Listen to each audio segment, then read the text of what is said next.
The people of the land have the same richness and diversity as the natural beauty of this great country. The interesting characters I've met in my travels have made me cry with laughter, warmed my heart with their down-to-earth, open nature, and made me shed a tear in compassion in hearing their hardship stories that they have endured.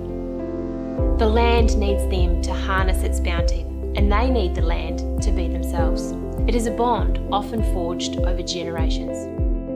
Australian farming is also a melting pot of cultures. In my travels and capturing their stories, I've met every culture, from those whose ancestors came in with the convicts, to the more recent immigrants who sought a life of opportunity in Australia.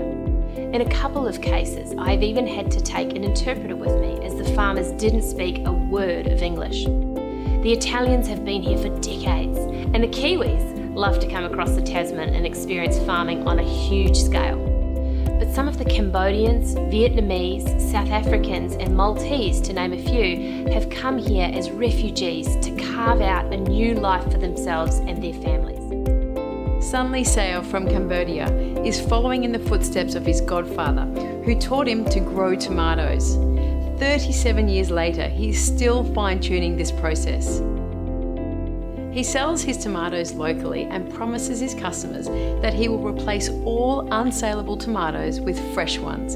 He makes pasta sauce with the soft tomatoes that his customers can't sell and gives it to the homeless shelters.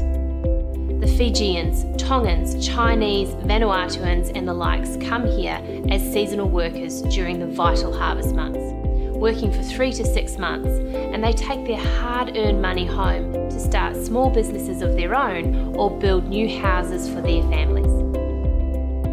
Mundubra, once dubbed as the citrus capital of Queensland, has a dry winter climate that suits citrus growing. The winter months help the fruit mature and the dry weather enables favourable harvest conditions with less disease pressure. Harvest time is chaos, and Scott has found he gets the best results recruiting seasonal workers from overseas to hand harvest approximately 35 million pieces of fruit. Scott also grows grapes, blueberries and mangoes, which he exports to China and Arabia. Often, the shirt and jeans, hat and boots wearing farmers don't think of the seasonal workers as farmers. But at the end of the day, they are all part of the same big picture, the vital network feeding our nation. They might be doing back-breaking work, but in their eyes, their quality of life is far superior to where they came from. On many farms, you will find family roots that go deep, 3rd, 4th, 5th, and even 6th generation, with passion and drive that comes from thriving from being in nature and content to be working in harmony with the land. It all starts with the kids. Empower them to be and do the best they can, and they will make you proud. Lake Farm on the pristine Kangaroo Island is the home of the bots. Just about everything on Lake Farm has started off small and become big. In its infancy, the farm was 400 acres. Now it's 2,500 acres, and they are dabbling in all sorts of agriculture, running sheep, cattle and free-range pigs.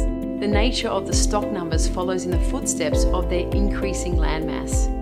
The bots delight in producing tasty, succulent meat to sell into the commercial market, as well as their own farm brand, Lake Farm Fresh Meats Kangaroo Island. Everyone chips in at Lake Farm, especially the 3 little bots, Thomas, Pippa and Benjamin. It's a whirlwind, crazy life, but their philosophy is that life is worth living, making the most of every opportunity that may come their way and have fun along the way. The land use for farming has dropped from 500 million hectares to 385 million hectares, and both trends are showing no signs of slowing. One of the challenges of farming is actually appreciating the beauty of where I work and what I do. Based on the Fleurieu Peninsula south of Adelaide, I live in a spectacular part of the world, farming 1,800 stud and commercial Corriedale ewes. We have friends who love to come and camp here. They love to climb the hills and the trees, clamber over rocks, catch yabbies, go fishing and watch the sheep, birds and the kangaroos. When we join them, I have to be careful that I don't just look at the weeds that need to be pulled or the fence that needs to be fixed, or the neighbour's sheep on the wrong side of the fence. Sometimes the challenge is to work a bit slower and notice what's around me, because it really is a beautiful place to be. Every page in these books serves as a memory and marks a point in history that will enrich generations to come in the future.